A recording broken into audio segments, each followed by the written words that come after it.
Greetings, members, one and all of the Salivation Nation, turning the tables on gold for silver.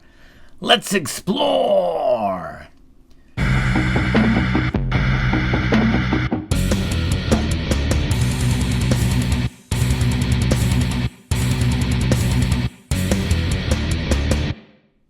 These are some strange markets indeed.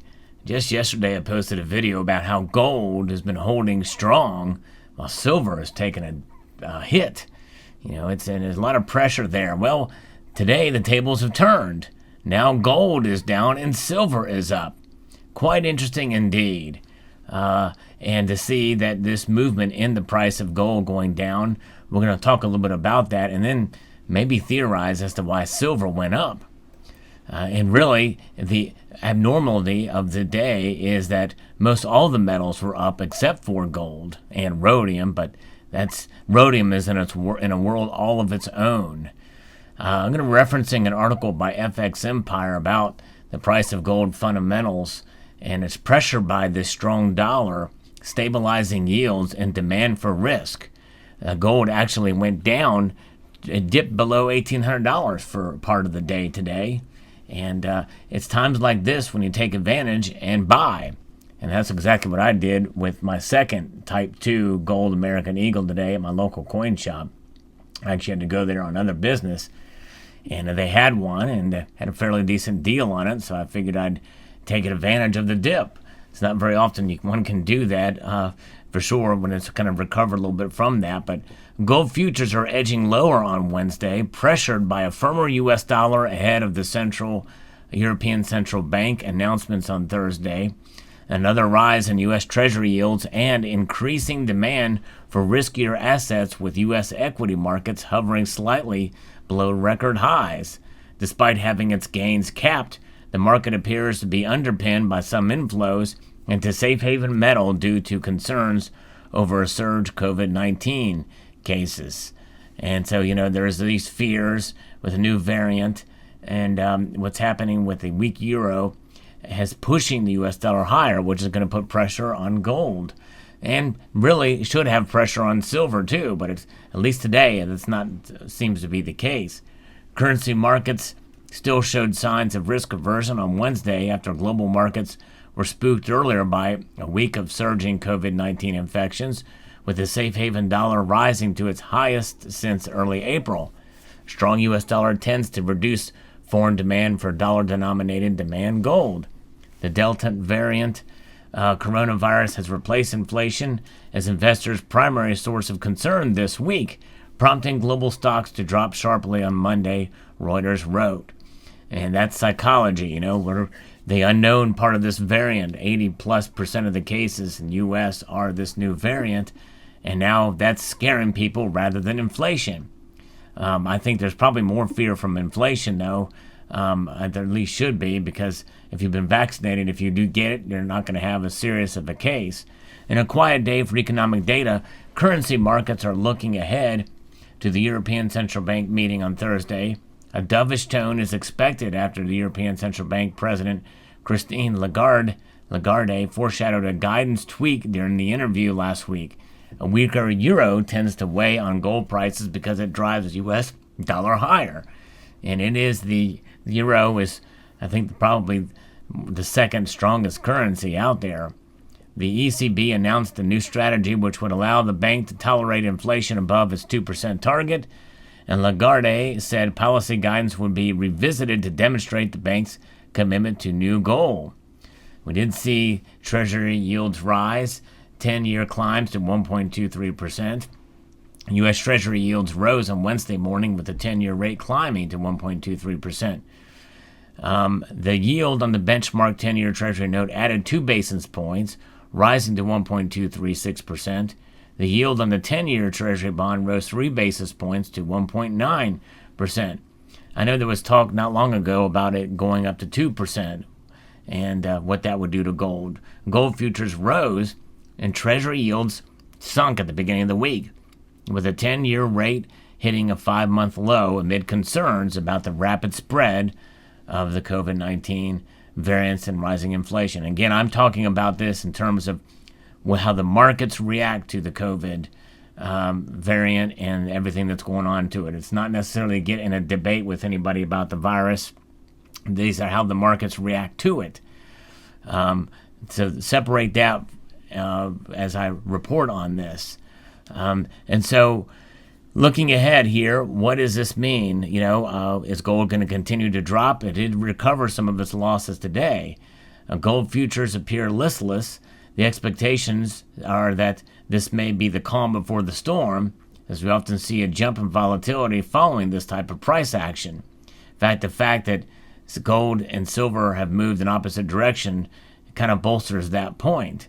And that could be some of the volatility. Gold has shown almost no reaction to falling treasury yields, which suggests prices should be higher. However, it's the strong dollar that is capping gold's gains, but not having the same effect on silver, at least today. If conditions stay the same when gold is likely to fall sharply, gold is going to have a hard time rallying as long as investors see the U.S. dollar as a safe haven. But what happened to silver? Some speculate it's a technical aspect movement from the ascending triangle from another article from FX Empire talking about this, where perhaps it's reacting in that way. Silver markets have initially fallen on Wednesday, but they seem to be respecting the uptrend line from the ascending triangle that has been so important for so long. So it's not a huge surprise that the market is trying to slow down that descent. It also ties in with the U.S. dollar losing a little bit of strength during the course of the trading session.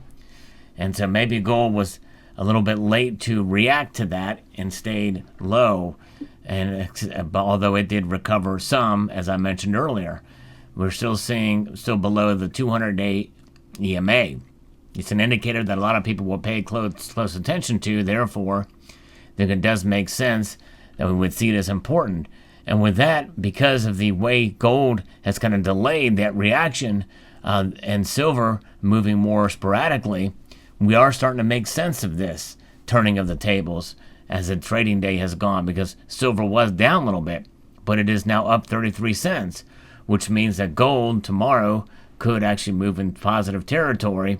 It is now well above the $1,800 level, $1,804.30 as of the recording of this video, down just over a third of a percentage point, down $6.60, whereas silver has made a pretty healthy climb today with well over 1%. In fact, almost 1 and a third quarter point, or third point there, at up 33 cents. Platinum and palladium also moved fairly dramatically. Those three metals are more volatile. Although palladium, we got to give it to palladium, it is rather held up fairly strong around the high $2,700 or $2,700 mark. And it's been staying in that territory for quite some time. Pretty interesting indeed to see.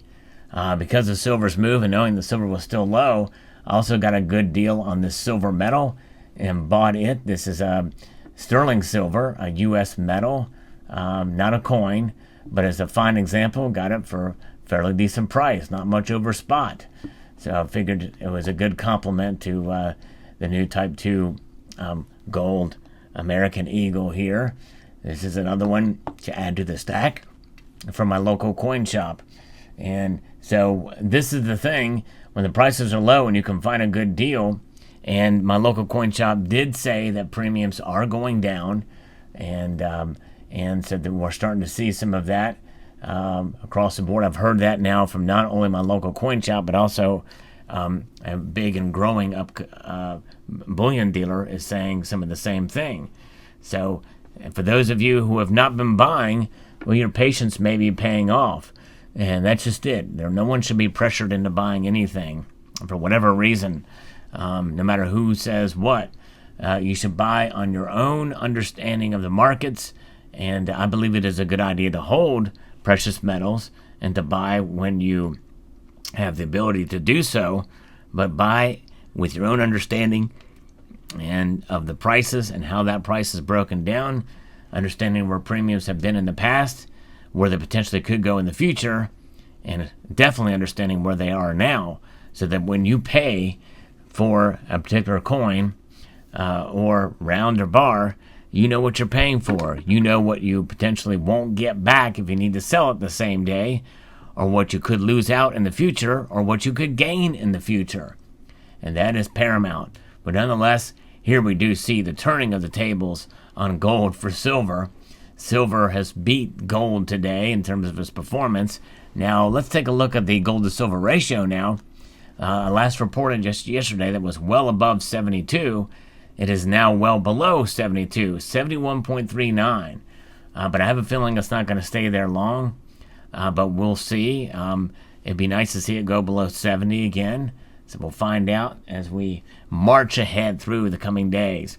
You know, I like to report on the price action of gold and silver in the markets. I think it's entertaining. It's also helps educate and helps us to understand what's going on in the marketplace. But nonetheless, none of this affects the fundamentals of what gold and silver are and what they do. So keep that in mind, because I know there are some folks that comment and say, well, I don't care what silver or gold does any particular day. I understand. I report on it because it's news. It's part of what the channel is about. But believe you me, I'm with you in that I understand the fundamentals, and it doesn't change my strategy. We have to adapt and be agile as the markets move. But nonetheless, anytime we can take advantage of a dip, such as I did today, well, hey, then I think it's a good thing. And to add a little bit to the stack, and even if the price continues to fall, and you're not out, because you still have an ounce of gold, and you still have, I think this is an ounce of silver. So there you have it. Let me know what your thoughts are in the comment section below. I'd like to extend a multitude of gratitude to you all for taking the time. And I mean this when I say, I don't just say this just as a tagline at the end of the video. If you could please rate this video, thumb it up, I would very much appreciate it. Hit the notification bell so that you can be apprised of the latest video, be notified whatever device you're on when a new video is posted. Many of you, many times, say, hey, Sal, have you seen this news? Check this out, Sal. And I've covered that topic, sometimes months ago. So yeah, I'm posting 2 videos, on average 2 videos a day, but definitely a video every day at least. So it's easy to miss them if you're not notified or subscribed. And I'll also encourage you to share this video on other social media platforms, whether it be Instagram, whether it be on Reddit, Wall Street Silver, or what have you, Twitter, any other social media platform. And comment on this video as well. It's very much appreciated. And to subscribe. A multitude of gratitude to you all.